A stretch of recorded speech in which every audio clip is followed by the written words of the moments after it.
What's going on, fellow A-Plusers? It's your boy Adam Perez back once again with another Andor review as we're going to be getting into episode number 10 for you guys. Remember, as always, these are just simply my A-plus opinions, but at the end of the day, I want to know yours. What did you guys think of episode number 10? Go ahead and let me know your thoughts in the comment section box below. As believe it or not, guys, we literally only have 2 episodes left for this season.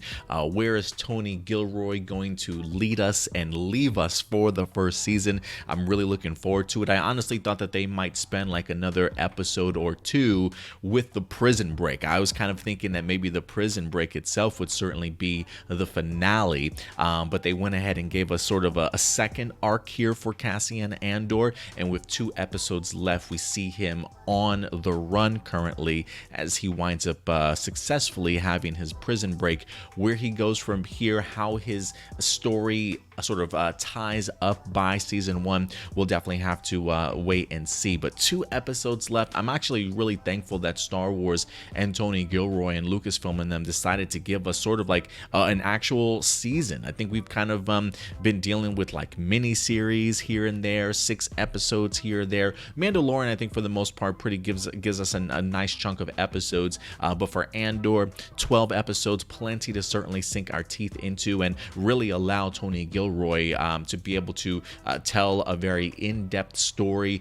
really fleshing out some amazing characters, and we're definitely going to be talking about a couple of them here today. So let's just really start off with some of the things about this episode I absolutely loved. I thought the jail break, the prison break itself was rather fantastic, just incredibly action-packed if you ask me, and the very emotional also, especially when it comes to key characters in here, played by Andy Serkis, who plays Kino. Really emotional speech if you ask me. I honestly think him, along with Stellan Skarsgård, who plays Luthen, just put in some of their best performances, man. I mean, these guys really dug deep into their characters and really pulled out all the emotions tied to incredible performances in here. And so when it comes to the prison break, Kino really stood out to me. And then, of course, the musical composition, not just for the prison break, honestly, but for the entirety of this episode, was just incredible. It definitely helped you feel those emotions and carry it through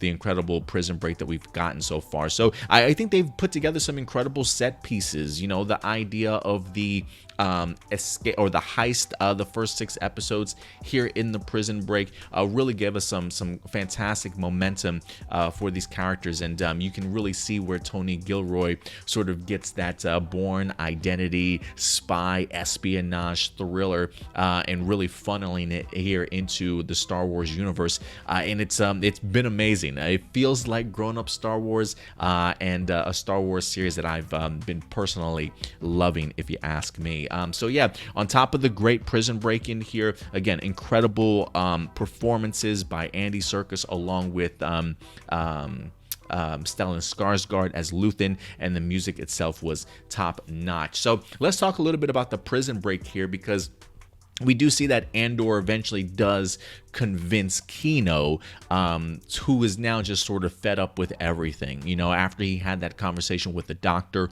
realizing that they are literally going to be in this prison for the rest of their life. If they're not going to be in this prison on this floor, they'll be on another floor, and if not in this prison, it'll be in another prison that they eventually transition them to, so they can go ahead and just kill them or die while they're not only in prison, but just doing this meticulous labor for the Empire. And so, considering the fact that he doesn't necessarily want to see his life end that way, Kino definitely does make the decision to finally jump on board with Andor's plan. It seems like I honestly thought that this plan of Andor's consisted of like 3, 4, maybe 5 people tops, but it seems as though he's got the whole entire floor, his whole entire group on board with this, and it feels like Kino was certainly the last person to jump on board. But now that they have learned a little bit more of the truth, Kino definitely does not want to go ahead and stick in here. So on some unfortunate casualties in here when it comes to the prison break, but I thought that they pulled it off extremely well, with a lot of intelligence allegiance. I think Andor is an incredible, I don't necessarily want to know if I want to call him a leader, but he definitely has sort of that it factor about him that definitely helps motivate those that are certainly around him to definitely get the job done, and coming up with some really brilliant plans that have really been pulled off successfully, to certainly say the least. So it was really great to kind of see all the entire plan come together.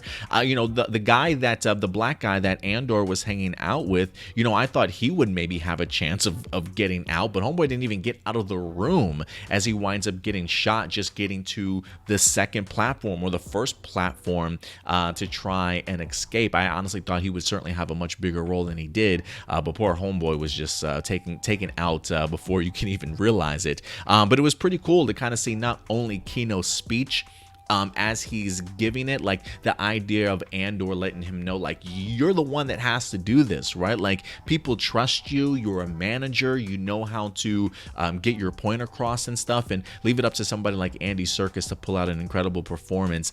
You can just see like the tears swelling in this man's eyes as he's certainly trying to rile up the rest of the prisoners to certainly get out, and he definitely does that. So I love just the editing of the episode too, as he's given this speech, seeing the prisoners gather up that courage, break out of their own, seeing some of the prisoners who are already free, helping some of the other prisoners escape. I thought that was actually cool, and a really great shot, especially the above shot at the very end of the prison break when you see people escaping and having to swim for their lives and stuff. I really enjoyed sort of the far up point of view, looking down at the prison in the ocean and just seeing like the small figures as they're just evacuating the prison and in the process to go ahead and escape. I don't know how far they certainly had to swim in order to even find land, but some of them certainly did, as we get to see Andor with somebody else certainly escaping at the very end. I did chuckle a little bit though when Kino has the moment to escape and we just see these people just throwing themselves out of this prison into the ocean below. The reason why I chuckled is very much like Kino, I can't swim either, right? So like the fact that you went through all that effort in an attempt to escape, not have your life sort of ended there, only to get to the peak of freedom and realize, wait, I gotta swim to get there. Like, God, that would have just been a brutal realization for somebody like me who personally can't even swim. But I definitely found myself in the same shoes as Kino in that very moment. And I think it is interesting that Tony Gilroy doesn't really answer the question as to what happens to Kino, at least not in this episode. Who knows if he'll pop up in like episode 11 or 12. But I feel like this is the conclusion to Kino's story. I feel like it would just be way too coincidental if him and Andor certainly were to bump into each other. But I can almost tell you, like, even with everybody escaping and just seeing Kino's face and the performance by Andy Serkis, I think he probably jumped. I don't necessarily see him being the only prisoner to maybe like stay behind as everybody else flees. And then as the rest of the Empire returns to the prison, homeboy is still just sitting there perched on the end. That they would certainly kill him. And so considering just the amazing speech that he wind up giving, I think he'd rather die on his own, by his own will and his own choices and decision making, than having the Empire take his life. And so I think that realization is something that you see on his face. And even though we don't necessarily see it, I personally believe that Kino eventually jumped in an attempt to escape, and understanding that this was probably going to be his fate, whether or not he survived or not. So I think he definitely put his life in his own hands and his own decision instead of leaving it up to the Empire. But maybe you guys think differently. Let me know what you guys thought that Kino certainly did in the comment section box below. I also want to talk a little bit about Mon Mothma in here. She finally gets the opportunity to meet the financer in Davo, who's a little bit of a gangster, if you will, very shady character. Mon Mothma already looks like she doesn't want to even have this man in her house, but their interaction was definitely awkward and certainly tense. You know, it was a situation where Davo understands, hey, I've got this very powerful senator in the palm of my hands. She needs my help. I'm going to extort her and get the most out of what I certainly can in this moment. And, you know, it seems like Mon Mothma certainly tried to keep it professional, tried to not let any of his comments really get to her, especially the one about like, oh yeah, I think I either grew up or I knew your husband from before, right? Like the last thing Mon Mothma wants is Davo to have any connection to her family, let alone her husband, when they're already on terrible terms. So she's probably like, look, we're not even going to talk about that. This is between you and me, and it certainly needs to stay that way. And so while Davo definitely seems like he's open to helping her, you know, his price, if you will, is just another invitation to come by and visit her one more time. Maybe bring her, you know, bring his 14-year-old son. And once he comments on his 14-year-old son, you realize he too is trying to set up some sort of arranged marriage. And even though he says like, hey, you know, it doesn't have to be then, but he definitely wants to get the introductions underway and stuff, right? Maybe they become fond of each other, and next thing you know, Davo winds up having some sort of connection to a senator by marriage, and really kind of positioning himself, you know what I mean, at the end of the day. And I think for me, when you see Mon Mothma's reaction, and just the idea of them talking about their Chandrila sort of history and the traditions and stuff, you know, mentioning the ideas of arranged marriages, it seems as though that's the route that he certainly wants to take in regards to his son and Mon Mothma's daughter. But, you know, when you see Mon Mothma's face, I think she definitely found it very disrespectful. And I think it's that sense of, you know, it feels very, that's like a little too personal, you know what I mean? Like, I can give you any other favor that you certainly want. I'm not handing my daughter over to your son.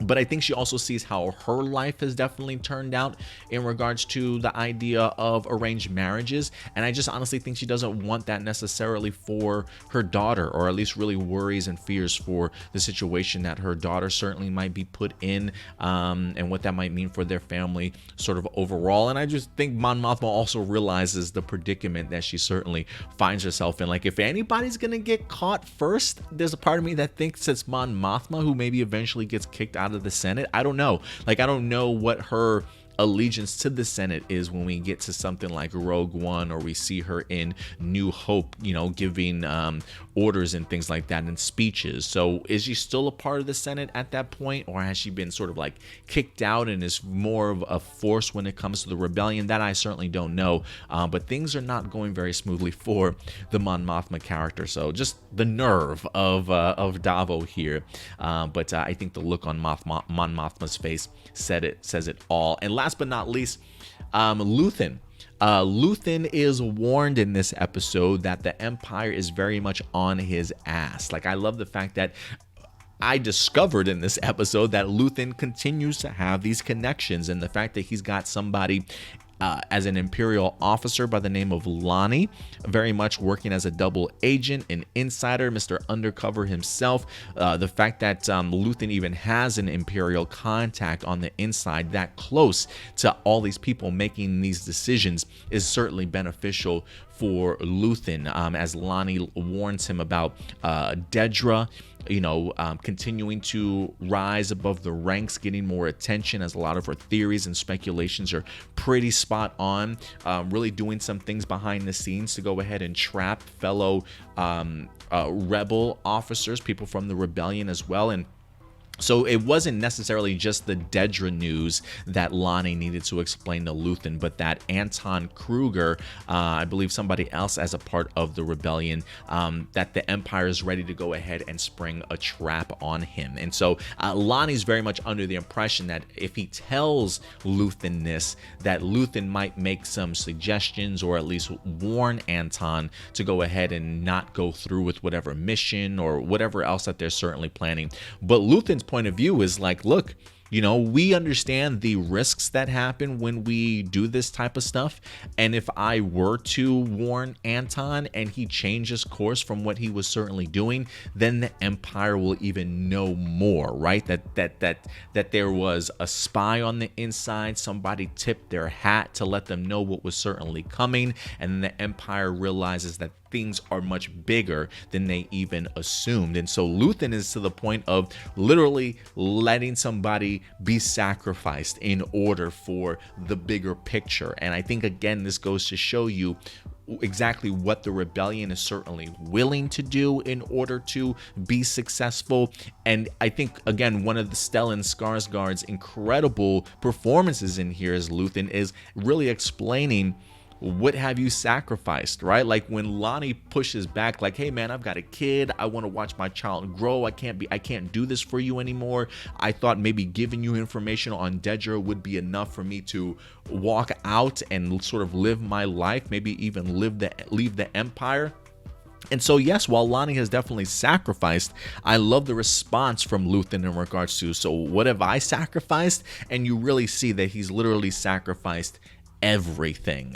His personality, his dreams, his hopes, his future, fully accepting the idea that his future is going to end probably at the hands of an Imperial officer or in some sort of attack or torture or whatever the case may be. He fully accepts his actions and where that's definitely going to take him to the very end of his life, sort of thing. So incredible performance, brilliant acting, great dialogue in here, but just to really see Luthen willing to accept the pain and the hurt and everything that comes not only to his life, but people that he is close to and works with in order to see the bigger picture take over in regards to finally bringing down the Empire and the rebellion being successful.